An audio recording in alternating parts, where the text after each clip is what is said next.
Thanks. Good to see the crowd building through the year. Oh, we've got Hugo Olierook. Hugo is a geochronologist at Curtin University who loves placing geological problems into a temporal context. By adding time to 3D problems, he helps the mining industry explore for critical metals, evaluates the drivers for past climate crises, and explores tectonics throughout Earth's history.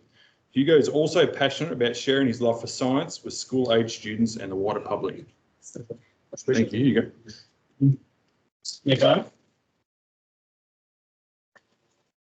thanks for the invite, guys. It's really nice to see such a big crowd. I'll admit this is my first time here. I do have excuses for why I'm not here other Wednesdays. There are 4 excuses. Those 4 excuses range in age from 11 till 3, but I'm here this week and the kids are having pizza tonight, so I've got a night off. Thank God I've got a great wife. This is my only project I've ever done on diamonds and may still be the only project I've ever done on diamonds. But it started, I'm going to take you on a bit of a journey. Who's seen Lord of the Rings here? Extended editions? I'll try and keep it a little bit shorter than the extended editions, all right? So get plenty of lubrication. We'll be here for a while. I kid. A few years ago, this was probably in sort of early 2022, there was a very large pink diamond discovered in Angola. An alluvial diamond rolled down the hill, the second largest ever discovered. And a colleague of mine, Luc Doucet, got a phone call from Curtin's media team. He said, "Can you comment on this? You've worked on diamonds before." And he said, "Yeah, how long have you got?" "We got about 2 hours to write an article, so get going." So he quickly grabbed Denny Fujiu and myself, who'd done a bit of work on other related things. And we wrote a very quick article for the conversation. I commented on this find called the Lulu Rose, and sort of inspired me on the kind of sparkle, if you like, of pink diamonds. And I started sort of exploring it more because I hadn't really done much with diamonds in the past. I've done a lot of geochronology with gold companies and copper and nickel, but never really much with diamonds. So I started looking, and some things might be very familiar to you here. Some things might be a bit more high level. I mean, for example, like what makes things pink, right? So let me just go through some basics, and I apologize if you do know this already quite well. But really, in its simplest form, diamond is just pure carbon. Right? There's other allotropes of carbon, things like graphite, probably the most common one. There's things like fullerene, carbon-60. But really, just between diamond and carbon, diamond and graphite, those are your 2 main allotropes. And they're locked in a nice, simple matrix. And you can either get things that look like graphite or coal, in this case, organic carbon, or you can get things that look quite pretty. 2 things that are chemically so similar can look very different. Diamond, though, is nice and hard, and they're in tetrahedra like this, and they often form cubic crystals like this. And the different shapes of diamonds will be depending on how you break that diamond up. Very different to graphite, which tends to be in little sheets. And depending on how many sort of planes you snap off the edge, you can get diamonds that look, starting to look almost squarish, to ones that look very rounded when there's different bits broken up and they're rolling on a riverbed. You often get ones that have these beautiful octahedral shapes, so beautiful double square-based pyramids, 2 of those on top of each other. And diamonds themselves really are the world's best marketing campaign. Maybe Coca-Cola comes close. But what we mostly dig out of the ground is we dig out industrial diamonds, diamonds that really don't have any intrinsic value other than their use in sort of abrasion tools. And sort of 8 and 10 diamonds, maybe 9 and 10 diamonds that you get out of the ground look like this, if they're a reasonable size. Consider it like your old bunged up car, right? Maybe a little Toyota Corolla. A really old Toyota Corolla, that is. And then the other sort of 20%, 10 to 20% might be gem quality diamonds, right? Now you've got a nice Mercedes car. You've got a nice European classic car, maybe BMW. And then there's a very small proportion, sort of a 1 in 10,000, that will be colored. So you start getting some yellows. Again, that's probably the most common color. You might get some sort of whiter ones, and then occasionally, very rarely, you might get a little pink one in there. These are extremely, extremely rare. I've brought some props. I have 10 diamonds here. So the odds are, in this case, 9 of them are industrial. 1 of them is gem quality, and I'll pour them out at the end, and you guys can have a look if you like. No pink ones, unfortunately. Rio Tinto was a little bit, when they get to sort of yay size, they start to get into the hundreds of thousands of dollars, and they were a little bit sheepish about giving me 10 diamonds to take along at that sort of price range. But 10 diamonds is enough for them to spare. So I was sort of wondering, what really gives diamonds their color? And they're fairly rare. So what kind of colors do diamonds really come in? And if you look, they really come in just about every color you can get. Probably by far the most common of these yellow ones in here. And the way gemologists classify these is they separate them from very faint yellow colors to, if they're very saturated, they get this beautiful word they call fancy diamonds. If they become a bit darker in tone, they call them fancy darks. But you can see on the right here the image of some of these different colors and different saturations in them. Lots of different colors. But what really gives it that color? We know, we're all experts on it now. We know diamonds are carbon, right? But is pure carbon then always a colorless diamond? What gives it that color? One of the principal ways, and there's 3 main ways. So I've got 2 of them here listed here. One of them is in that beautiful carbon structure that you've got, these little tetrahedra, so 1 atom bounded to 4 other atoms. You sometimes have a gap, a valency, if you like. And that has different absorption spectra. So if you look at one of these little graphs, like anything, if there's a little blip somewhere, one color gets absorbed, another might get reflected out, that will be the color that gem, rock, table, bit of anything will display. Sometimes, though, this little gap is filled with something else. In this case, it may be a little nickel atom.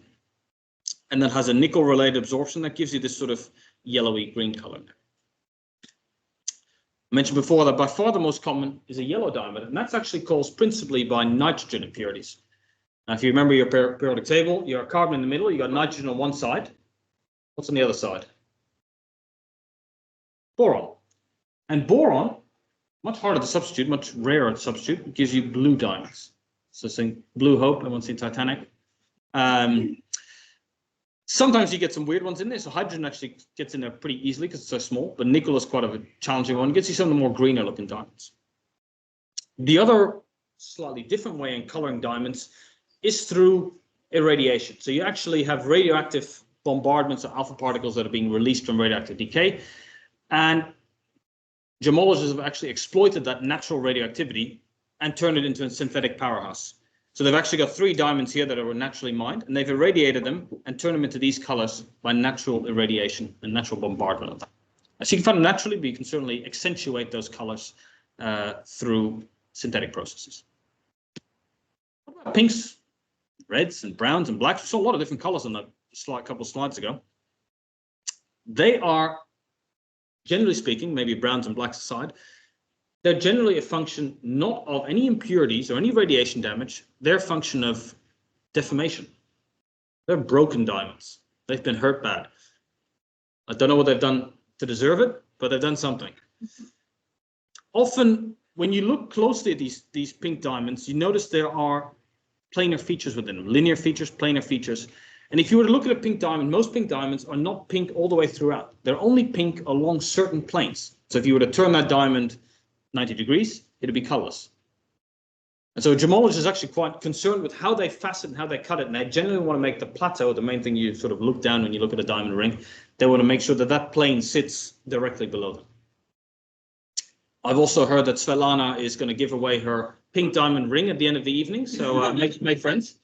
She has a pink diamond ring, not from where most pink diamonds are from, as we'll find out in a bit, but there is a pink one lying there. So if you do want a pink diamond, she's not. It's a purpley pink diamond. She's not that big. I reckon we could take her on together. Mouse and backup. All right. But I bring this up because so Svetlana's diamond, she tells me, is from Russia. She doesn't know if it's from Siberia or from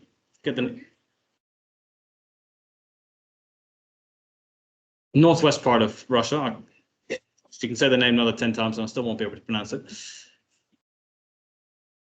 East of the Rhine, east of the Urals. Okay. So I started looking at so Lula Rose was found. Svetlana's diamonds from Russia. But if you look around the world, almost sort of 18 to 19 and 20 diamonds, 95% of pink diamonds come from one mine and one mine alone. And that is the Argyle diamond mine, located right in the northern bit of WA here, right on the border of Northern Territory.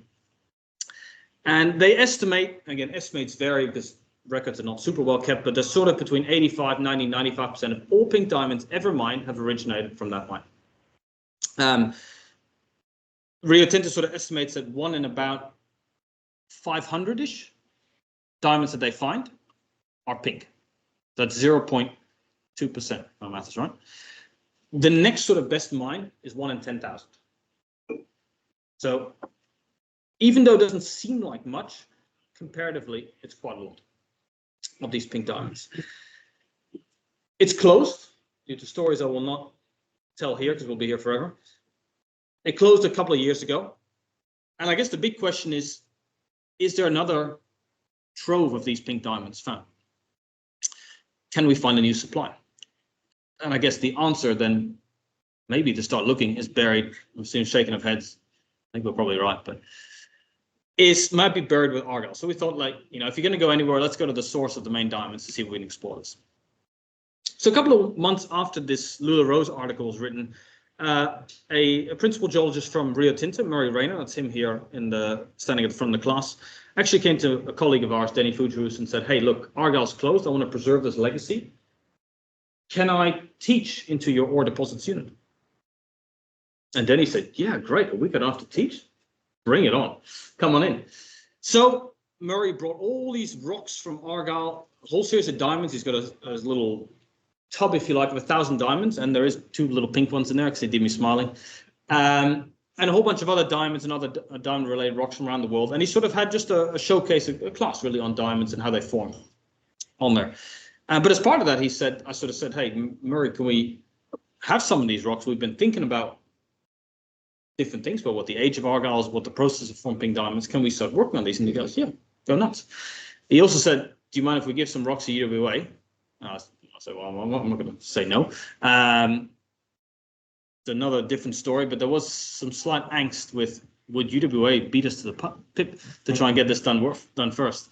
The answer is no, they didn't do anything with them, but there was a few fun little things.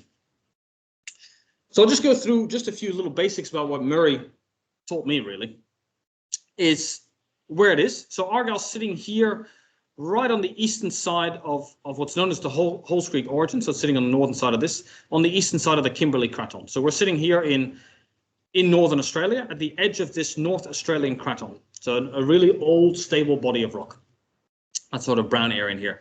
And there are 2 origins, 2 mountain building belts in here. And one thing that might be striking is normally we think of diamonds as being stuck in the heart of these cratons, not necessarily the edge of them. And that's certainly a key part of the story. If we zoom in this little area, this is the northern edge of Argyle. There's a little lake at the top, not Lake Argyle, but just a small lake at the top. And this is the northern end of the open pit mine, like it is a couple of years ago now. And again, if we sort of zoom into that a bit more, zoom out a little bit from there, there's that little lake at the top here. We've got at the top there's the top bit of the open pit. And the rest of the open pit mine kind of does this sort of rough geometry in this sort of slightly elongated shape in there. And then they've got sort of tailings dams and other working quarters a bit further afield. And if we just look at this little area here and kind of break down the geology of that, really what you have is Argyle is this elongate structure in here with what the geologists of Rio Tinto call the non-sandy tuff there, the sandy tuff, which is the rest of it, some contact breccias, these sort of purpley rocks on the side, and essentially some other sedimentary units around the outside. A bit of faulting chopped it all a bit. They call them tuffs. And so you start to think of volcanoes erupting and, no smiling, and it's not in the classical sense of a volcano erupting and just dropping a little ash layer on it. It's more in the sense of, so hold on, I might need to get rid of that. play this. They are eruptions. So they come from deep down and slowly build their way upwards, but at some point they just go catastrophic and they blow the top off. And what happens actually, this crater, if you like, that forms here at the top, will often deposit stuff at the top. So it's bits of rock falling in from the outside. And I did not mean for this. They got some dirty minds in there. Bits of the diatreme, bits of the rock itself, bits of the volcanic rock itself, and bits of the sediment on the outside are kind of coalescing here in this middle of the crater. I've got another photo just next to it, which is again a similar sort of depiction, but this time in 3 dimensions. So the previous thing looked like somebody's sort of backyard model. This is a real eruption. This is not a kimberlite, not a lamproite, or these volcanic rocks, but it's a volcano nonetheless, and we can expect it's kind of similar to this, erupting into water. There's sediment around it, soil around it, that's all kind of falling in there. And this is kind of what these things look like. Quite explosive, quite deadly, but nonetheless quite fun to see. So what you get, essentially, and this is a nice polished bit of Argyle, is you get a rock that has clasts in it. Lost my laser pointer. You've got a rock here that's got clasts in it. So this little black chunk in here, and there's another sort of grey chunk in there, chunks in there. Those are the original clasts of olivine lamproite, this rock type. And in between it, lots of the sort of smaller particles in between are this matrix of sand. Whatever was what this volcanic rock was intruding into, was erupting into. Sometimes there's little weird bits, little bits of fool's gold stuck in the middle here, little bits of pyrite in there. So this actually, I'll go back one slide just to tell you, I guess, a bit more about what lamproites are. They are generally, all these products here, they come from really, really deep down, sort of at least underneath the crust into the upper bits of the mantle. And there's a whole range of names, kimberlites, lamproites, but broadly what they all have in common is they're all very volatile rich. They have truckloads of water or CO2 in them, or a bit of both. And they are mantle-like, they're ultramafic. So they have an unusual combination. They're very different to your typical peridotite that you find, is that they're very potassic rich. And so again, you get a very unusual chemistry that kind of is a nice combo of felsic and ultramafic in some ways. But they're quite challenging to analyze because they have this sort of breccia look to them. Now, I mentioned before that Argyle had this elongated structure. So what I've done is I've taken Argyle like this, and I've actually just kind of put it on its side, and we're looking down underneath into Argyle like this. So this was the southern end of it, and this is the northern end of Argyle. And after much sort of painstaking mapping, after mine was already gone, geologists did a proper job, if you like, and actually started to realize that Argyle isn't just one lamproite pipe, but it's a whole series of coalescents. It's a whole series of ones that have intruded into each other. It's a bit of a sad story, really, and part of the story that Argyle closed is where this green one is, they have called this, and this is where we have our sample from, they've called this the honeypot. When you put in the honeypot, Rio Tinto had a good sense of humor. They actually put their mining shaft right through the honeypot, rather than, so they were, at the first sort of couple of decades, they were scraping stuff off the top, and they were kind of coalescing everything together, and they're saying, "Yeah, look, our diamond grades are doing great. Let's just keep going with this stuff." And then as it started getting deeper, they started to have to go underground, and they could only go underground here because they built their mining shafts here, and they realized quite quickly that this stuff in here was not very prospective. I can't remember the exact numbers, but the honeypot's got something like 40 carats per ton, so it's about 8 grams per ton. This stuff in here was a tenth of that. So quite quickly, their diamond grade started dropping off. And even with the allure of pink diamonds, it wasn't enough to keep Argyle afloat. And that's kind of why they closed in 2020. That's the abridged version of why it closed in there. So like I was wondering, what do you actually need to make pink diamonds? Well, we knew we needed 2 things. We needed carbon under pressure. Otherwise, you have graphite. Well, if you're too shallow, you've got graphite. You need to be deep. You need to be in this sort of zone where diamonds are stable. Too shallow, you've got graphite. There's a few weird ones where you can get very small little diamonds through asteroid impacts and meteorite falls and weird things like that. But these are tiny little farts and not really worth mining. The other thing we needed, and we've known this from both experimental data and observations, is we need stress. Right? I told you these are damaged diamonds. They've lived a rough life. And there's a couple of different areas where we think this tectonic stress might have occurred, but one of the principal ones that's been cited is at subduction zones. So this is where one plate is going on the other, and if you like, there's that frictional force, earthquakes happening, and you actually have directional stress happening right there and then, and you're turning your colorless diamonds pink. This is quite an important phenomenon, because if I was looking for pink diamonds, my first clue then would be look at the edge of continents. Don't look in the middle. Do we have evidence for deep carbon at Argyle? Well, yeah, we found diamonds. And this is actually a diamond that we picked up after about 10 minutes of searching through our little Lamproite. We didn't really bother to search for too many more, but there's a little one, a little quick one that came up through a senior technician, Brad McDonald, who found this one very quickly. And we confirmed it was pure carbon, and pretty convinced it's not graphite. I hope you'll agree with me, so I'm pretty happy that it's diamond. Do we have evidence for subduction or even collision, where two continents are colliding with each other? These are, again, these plate boundary forces is where things are going to be happening. And if I play this for a bit, I would like you to, before I do that, I'd like you to keep an eye on a couple of different things. I'd like you to keep an eye on this Yilgarn-Pilbara craton. This is kind of where we're sitting sort of, well, I guess off the edge of the Yilgarn craton now. The Pilbara craton is further north, kind of south on this point. And I want you to keep an eye on the Kimberley block here. Remember, Argyle sitting on the eastern side of the Kimberley block, and Northern Australia. Now, everything's kind of a bit upside down, but I want you to keep an eye over this. And I'll just play this little animation. So again, Kimberley sitting, if you can see my mouse, Kimberley sitting up here. It's about to go across the North Pole, so it looks a bit weird. Yilgarn-Pilbara is this little area here. And I'll just play this until it gets about 1800 million years, because some interesting things happen at this time. So Kimberley's coming along, and the rest of Northern Australia is coming a bit close to it.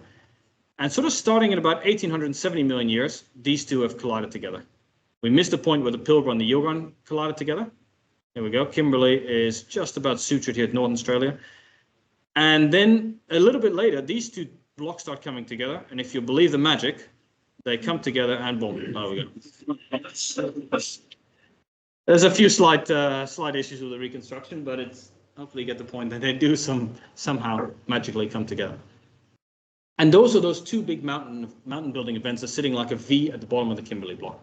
So the Halls Creek origin on the right is that earlier 1817, 1850 million year event. The one on the southwestern side is the later one happening about 1810 million years ago. I guess one of the other questions is then, how old are these diamonds? If they are collision related or subduction related, and surely they have to be 1800 million years or older. They had to be there before the collision happened to turn colorless ones pink. And in the 80s, that's exactly what people thought. There was a nice article, well, nice-ish article in Nature or Science, one of them, and they very painstakingly broke apart an enormous amount of diamonds, because you can't date diamonds directly. So you have to date little tiny inclusions in them that have tiny bits of radiogenic, or radiometric, if you like, dating tools have a little bit of radiogenic material. And they extracted these 70 pale green clinopyroxenes, a whole bunch of different garnets, and broke them down to different bits, and then dissolved these in acids to try and measure their samarium neodymium age, and came up with, careful, there's two slopes on this one. The top one is Premier, that's one in South Africa, but this one in particular, they had 3 data points: this pale green clinopyroxene, pale orange garnet, and dark orange garnet, and had an age of 1580 plus minus 60 million years. And I was quite impressed, but also quite disappointed, because I was like, oh, well, this is after 1800 million years. That doesn't seem to gel with what we have. So I actually grabbed the original data and reconstructed it. And what I realized, those guys, I won't use foul language, had done, is they've actually taken those 3 data points, calculated where this blue line essentially hits the y-axis, took that point on the y-axis and made it into a 4th data point, and re-put it back into the model to get this age. That seemed quite, for dating diamonds, quite precise. You might think 60 million years, Hugo, that's a pretty wide uncertainty. But for diamonds, that's not been do I need a break? Do we all need a quick refresher? I'm talking too long already. And actually, when you recalculate it, you get an age of about plus minus 900 million years. So A, that made me a little grumpy about these guys in the 80s for not doing their job properly. I mean, don't get me wrong, it's a lot of work, but it's still not a great result. And B, Oh, plus minus 900 million years. Well, that's still well within the uncertainty of 1800 million years. Okay, I'm good to go. I'll take it. It's probably older than that, but trying to date diamonds is hard. So I guess then the last question was like, how did these diamonds get to the surface? What was the third ingredient, if you like, for getting these diamonds back to the surface? And that was a conversation between, I tried very hard with AI to try and make these faces appear in the corridor, but failed epically after about 2 hours of trying. So Denny Foudrouz, who lives in the corridor, probably that little bit of light sticking out there. And Bob Pigeon, who's a retired professor with a fount of knowledge, and he did a lot of the early dating work in the 1980s on Argyle himself. And Denny was talking about this project that we were thinking about undertaking, and Bob said, you know what? He did the early dating. I was never happy with the age of Argyle. I wish somebody would redo it with, say, more modern techniques. But, I'm too old. I got better things to do in my life. So we then started looking. He passes an old book, if you like. And most of the ages of Argyle, and I'll just draw your attention this little bit in here. Most of the ages of Argyle were sort of on the range of about 1130 million years to about 1240 million years. But there's a whole range of scatter between these different things. And Bob in his paper even said, look, I've dated these rocks. I'm not convinced by them. They seem to be altered. They were dating little phlogopites in there. They seem to be altered.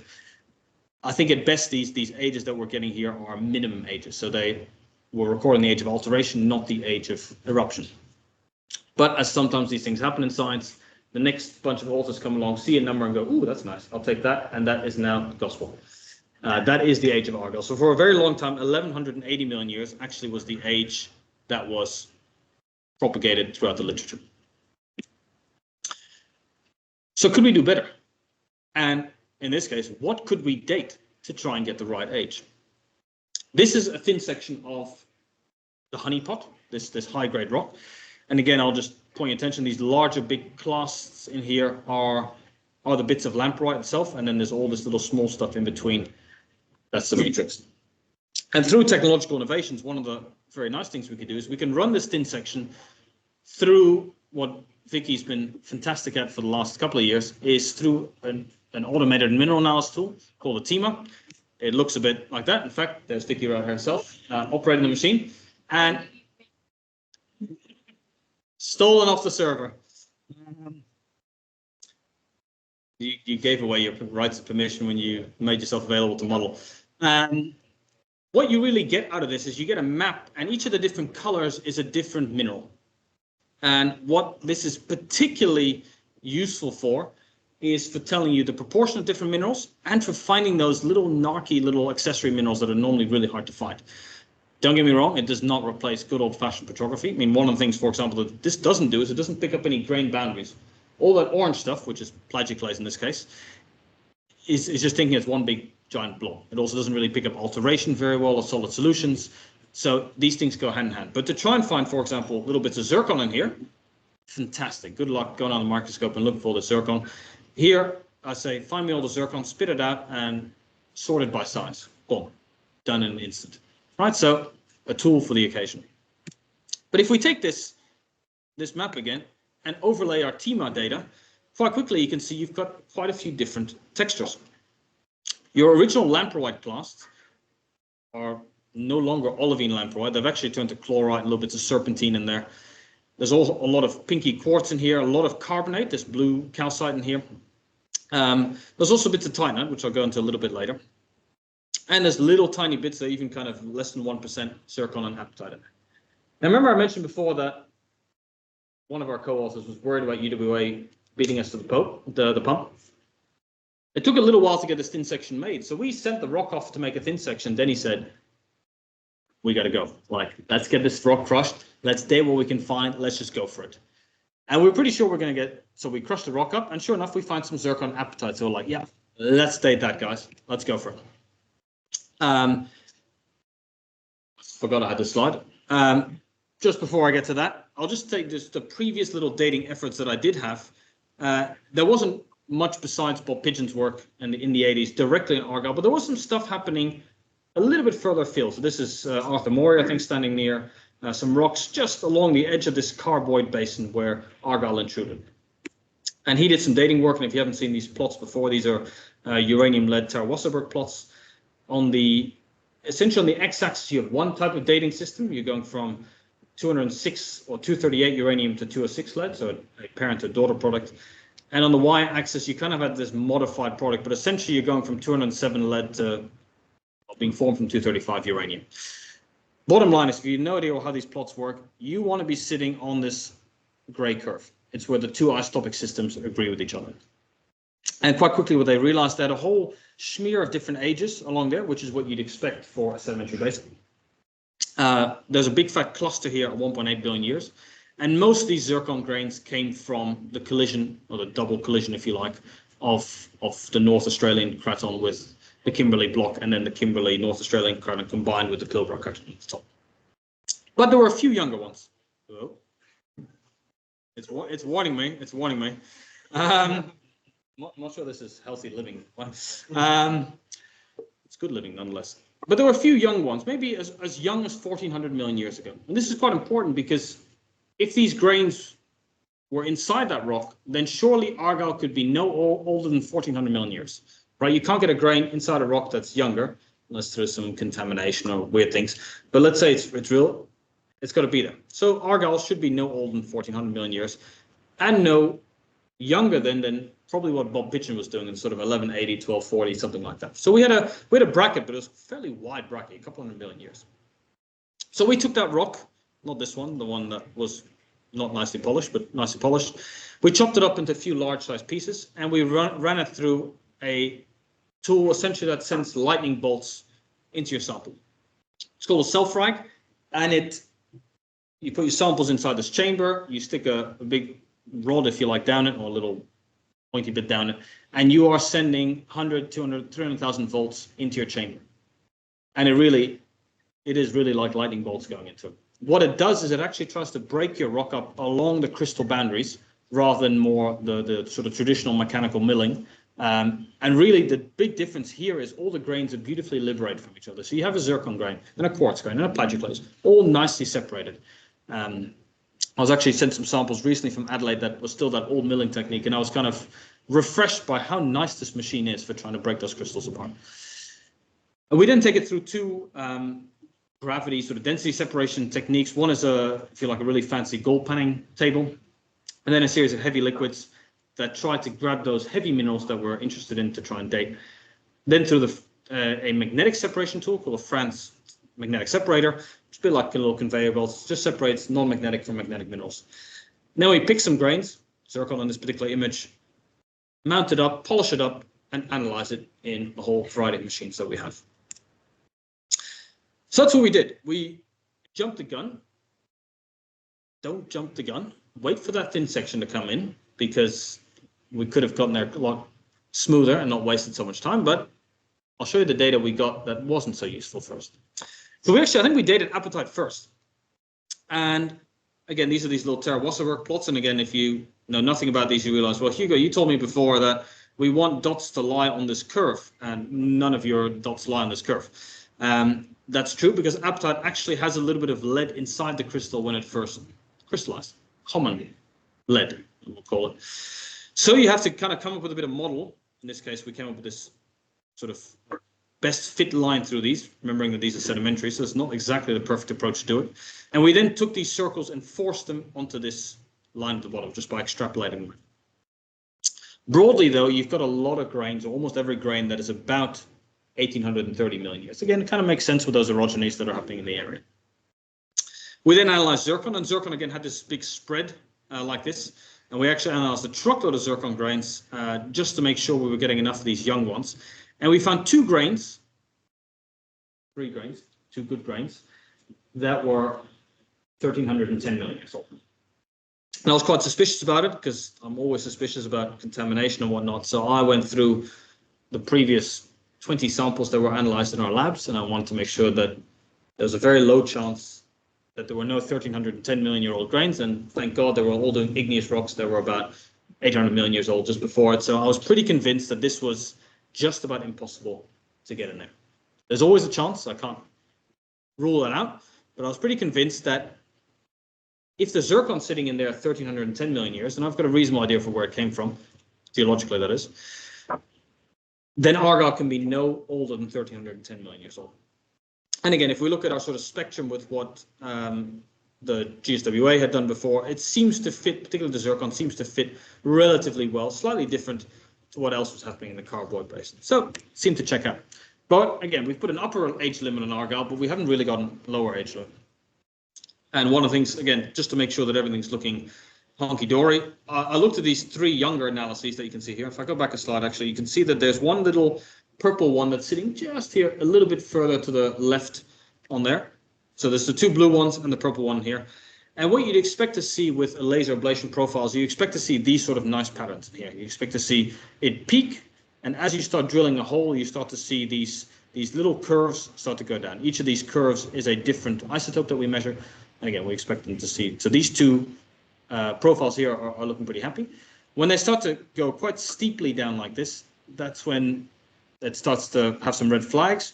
You also see this yellow one that seems to bump up a little bit. That's probably a little inclusion. We can crop this out again, but it's not a great happy looking profile. And if this was the only thing I'd had, I'd said, you know what, I don't trust it. But we got two good ones in here. They're rare, and they're rare probably for a good reason.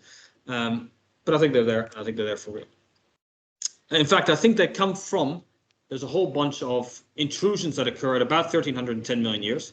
So this bracket between 1330 million years roughly and 1290 million years that come from this large igneous province that erupted in, well, the North Australian craton. Argyle is about here where this little yellow star is, and even in bits of North China. So we used to be attached to China a long time ago. And it's not inconceivable that some of these grains rolled along the edge here into Argyle and out along there's a big sea, if you like, right on the outside. Plausibly anyway. That's about the only rock of that age with crystals of that age in this area. Thin sections, have they arrived back? No, not yet. Okay, what else can we do, guys? We have some uranium, thorium, helium machine, and that, so zircon and apatite often, zircon in particular, can date the crystallization of that rock with uranium lead. You can also analyze it with uranium, thorium, helium, and because helium is a teensy little tiny particle, it likes to escape out of your crystal soil. So often its closure temperature, temperature at which the crystal lattice is so tightly tucked, is much lower than with uranium lead. For apatite, it tends to be about 75 degrees. For zircon, about 180 degrees. So if you've heated your rock up in the past beyond these two temperatures, you'll actually reset that age back to zero. So again, we did the apatite, 75 degrees, closure temperature, and we got an age, quite a nice age, 120 million years ago. And then actually looking kind of at the publications on there, we quite quickly realized this is just the age of exhumation, the age at which Argyle sort of started to come close to the surface. One thing I didn't explain before is that Argyle is not perfectly preserved. It is actually slightly tilted, and a bit of the top has been eroded. And actually, the discovery of Argyle back in the sort of early 70s and early to mid 70s was actually from some forerunner to Rio Tinto having conversations with indigenous people and realizing that there were these bright, sparkly things down the river from this hill. And now the hill was no longer a hill, it's now a big open pit mine. But it was those first few conversations that really helped see Bill smiling here. So that really just told you about the exhumation story, this apatite thing. Zircon, on the other hand, had a whole range of different ages, nothing really quite clear, but something probably between, again, this exhumation age of 120 million years and probably starting to approach the age of when Argyle erupted. But, you know, he's sitting at about 1,000 million years, and nothing really that could have helped us. The thin sections came back. Whew. Finally, we can have a look at it, because we didn't really, again, we got back to the top of the age, but we didn't really get that much further. What else can we date? And that's when we discovered Titanite. Titanite's a mineral we can comfortably date. It's a bit like apatite. It has some of this common lead in it, so you never really often get it on Concordia. And we start to look, well, where does this Titanite actually sit? So this, the map on the right here is the same map as the one on the left, but I've just accentuated where the titanium was. And all that titanium sits principally in Titanite. And what we quickly realized, it tends to sit around these big clasts, not only of lamproite, but sometimes also surrounds clasts of both the lamproite, this dark gray stuff, and some of the sandy matrix around it. To kind of show you a bit better, I'll zoom into this little area that I've got here labeled as C. And again, here's one of these clasts of lamproite, this little sort of darker gray stuff with these little bright flecks in it. The Titanite is this bright mineral that's sitting around here that the brown arrows are pointing to. And there are these quartz grains, again, rimmed in the same rim to it, if you like. The Titanite itself also has little inclusions of tiny little zircons, tiny little bits of quartz, bits of calcite in there. Again, rocks that were both part of the sediment that were stuck in there, but also part of the Lamproite itself. So we tried to pick clean looking bits of Titanite. Again, these are very dirty and included rich, but we tried to pick bits of clean ones because we figured that, at least in a conservative sense, the Titanite had to happen after the eruption. Otherwise, you couldn't possibly have sort of surrounded all these grains of nice detrital quartz and the Lamproite class itself. Talking to some more of the Rio Tinto geologists and so Murray Rayner, but also Linton Jacks, he sort of said, look, we're almost certain that the Titanite itself came from a mineral called perovskite. Perovskite's calcium titanium oxide. Titanite is calcium titanium silicon oxide. And the silicon probably came from those quartz grains. And so the perovskite leached out of the Lamproite itself, mixed with the sandy sediment, and you form Titanite as a little rim around it. Again, I sort of stay straight on the conservative side and said, at the very least, if we can date the Titanite, it can be no younger than this, because we know that alteration had to happen after it. So we've got zircon on 1310, and now we're going to see if we can date Titanite and get that a little bit closer. So we did. And again, you get this time you get a nice regression to it, and you get something around 1270, but plus minus 40. That's a pretty hefty uncertainty, a little bit large for my liking. So we took a few of these Titanites out, and we sent them over to the UK, where they actually plucked a few of these Titanites out of our little mountain, analyzed them by a solution method rather than by a laser ablation method. And that gives you a far more precise age. A few of these, again, I think they unfortunately picked a few of the wrong ones in here. That's all right. It's what it is. But there's a few right ones they picked. These are not quite real Titanites. There's some of these dirty ones. And they analyzed them. And our age, again, is about 1260, but a little bit more precise. Now, could we do better? Yeah, if I sent and waited another year for stuff to come in, probably. But for the time being, I thought, you know what, I've had enough of Argyle. This will do. So to kind of put that all back together, from, again, the scale bar from about 2 billion years ago to a billion years ago, we had apatites and lots of zircon that was crystallizing coeval with two of these orogenies, the Halls Creek orogeny on that side, on the southeast side, and the Hooper orogeny, or the, I'm going to get this wrong, the Woonamin, somebody help me out here. Peter, where are you? The one on the southwestern side. That's the one. Anyway, two orogenies made two different orogenic belts. And then there's a long time period of nothing really happening. Again, a bit of detrital sediment and other pits. Then you had this large igneous province, the Derram Galawinku Yunliao Large Igneous Province, great acronym. And some of the youngest detrital zircon was here. And our Titanite kind of sits in this little region. So now we're fairly confident that Argyle is bracketed in between these two ages. Again, it's probably closer to the Titanite itself here, but I'm staying conservative on this. So what the heck is happening in the world at that time point between 1300 to 1280? I won't show you the whole animation here, but I'll show you just a few little bits. This is where we've left off, 1800 million years. Again, remember, we're sitting here in sort of northern Australia, Pilbara, and I'll just speed this up. But what happens in a few of these little time periods is from until about 1600 million years, everything's still moving quite quickly. And by about 1600, most land masses on Earth come together to form this supercontinent called Nuna. And for the next 300 million years, really nothing happens.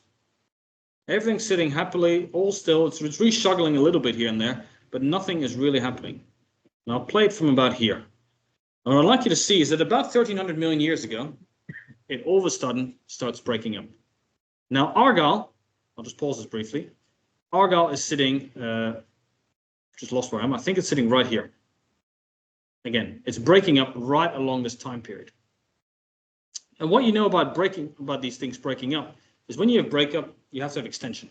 When you have extension, you have accommodation space being generated. And particularly when you've got rift breakups, you have nice vertical conduits. So that's really what we think is happening. It's this continental breakup that is triggering Argyle to come up. So it's been sitting patiently. These little pink diamonds have been sitting patiently for probably the last 500 million years, somewhere at the edge of the Kimberley Craton.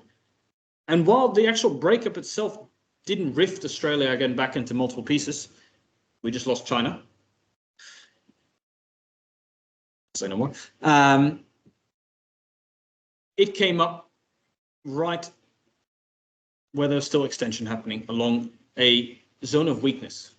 Wherever you suture continents together, that suture zone will always be a plane of weakness. There's a reason why probably around the world we haven't explored as much in suture zones as we should have.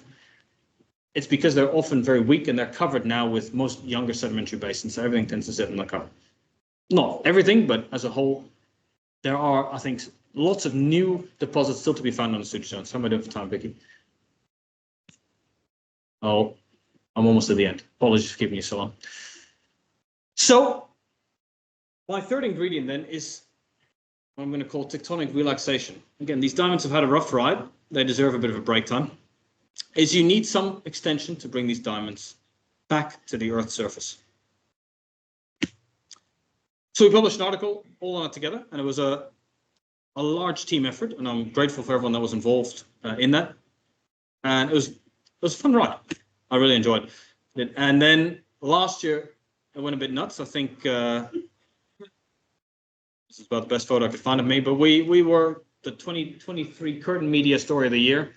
People like New York Times picking it up, Channel 7 News, 9 News, various outlets. So it was a fun ride. It's something a bit different for me. And I guess you might be asking the final question, what's next? Now, I asked Luke for a map of Australia with diamonds. He didn't provide. So just imagine a map there of diamonds. But probably one of the most fun things that came out of this media storm was about a week or two after a guy called Drew here, and this is an excerpt from his email, gave me a call or sent me an email, and then he gave me a call saying, hey, look, this is really interesting. I've actually been sitting on a few pink diamond prospects around the place. There's probably sort of between 0.5% to 2% pink diamonds in these three prospects that are sub-economic. But they're also sitting at the boundaries of different cratons in Northern Territory and in South Australia and in the Yilgarn Craton. And I think you're right. I think these diamonds themselves sit at the edge of these cratons, but because they're so close to that graphite diamond stability field boundary, it's rare that they grow very large and very big. So I guess the take-home story is where you get pinks, you may not get enough other diamonds that essentially make your deposit economic. So will we find another Argyle? Who knows? I think what I've learned, and I'll just jump straight to the final conclusion, is the world does go absolute bananas over a few lumps of carbon. Thanks for having me, guys. I appreciate the time.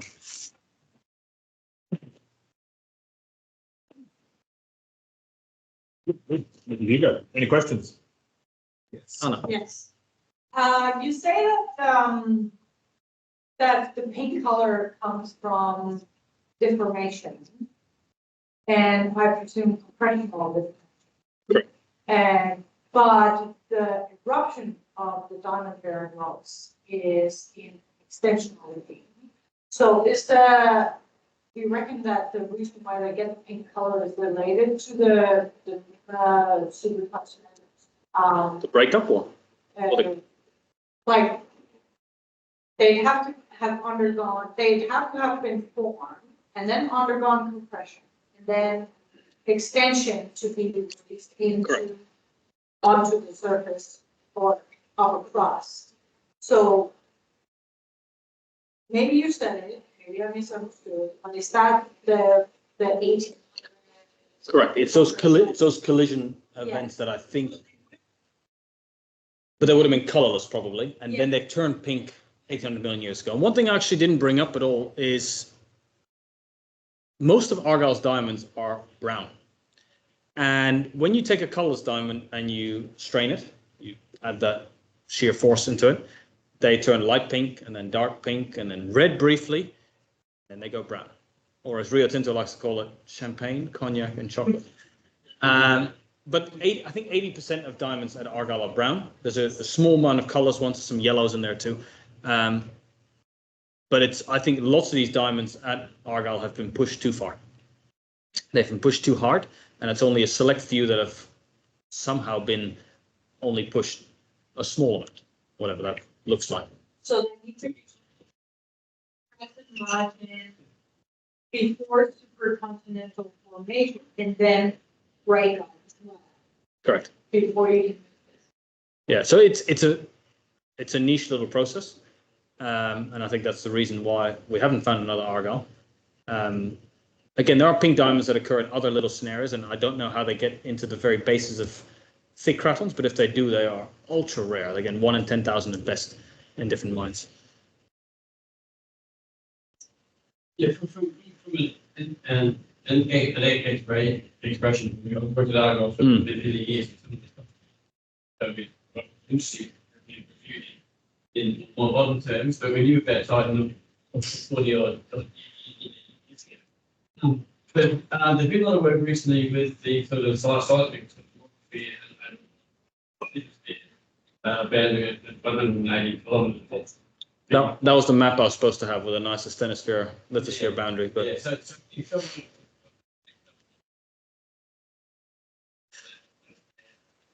that's exactly what I was going to have on that previous slide. Yes, I have. So Luke has actually made a map of the lithosphere, asthenosphere boundary across Australia and then the world, because it's apparently easy. Again, there's different levels of quality, if you like, in that. And he superimposed all the prospects along it. And there's certainly a few little areas where they're conspicuously sharp boundaries and right on the boundary where nobody's explored for them. Now, diamond may not be the flavor of the month anymore. Again, like I said, I think it's a fantastic media. It's a really good marketing campaign. I mean, like I said, if diamonds are girls' best friend, then pink diamonds are best friend forever, right?